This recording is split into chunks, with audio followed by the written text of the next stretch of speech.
Hello everyone. I am back again. I'm back again like I never left. So today I want to be a little vulnerable and share with you some of the struggles that we face as a medical family. I'm saying this so that you can see from our life, from our experiences, what other families are probably going through. So our family, most especially me, my husband handled it very well. So when Prince got his diagnosis, I was affected mentally. So my first point would be psychological distress. I was mentally affected. I went through a whole lot of emotions. I ended up being depressed in the process. It took a toll on my health. So, and I'm saying this because I live in the US and I'm getting the medical support that my child needs. So for someone in Nigeria where healthcare is a mess and the people in Nigeria are not so well informed or aware of some of these conditions that are affecting people. So if I went through this, even though my child was receiving the help that he need, I can imagine how much mental stress people are going through in Nigeria that has a medical fragile child. So the second point is financial crisis.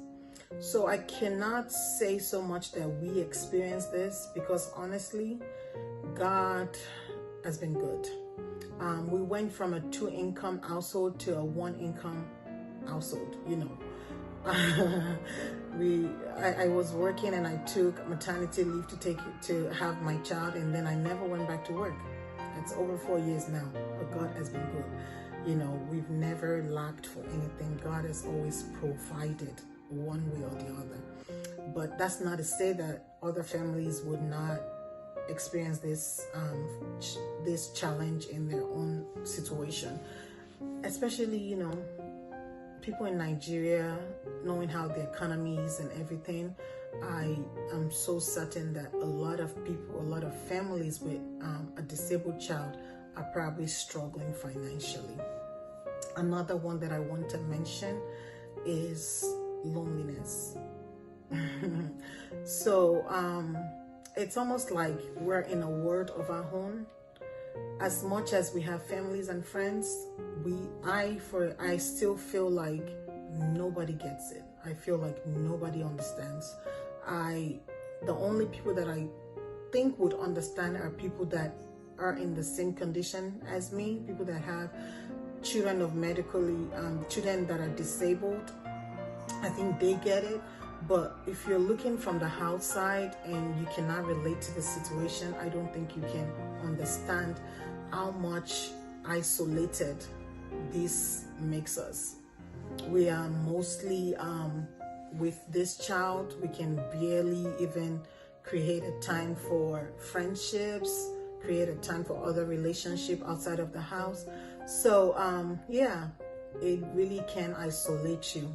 And then depending on how, the society that you're in also is, it really could be a worse situation. Nigeria, people over there, not a lot of people are very embracing of disabled people. And so I know for sure that people in Nigeria that have a disabled child are probably in a world of their own. They're isolated.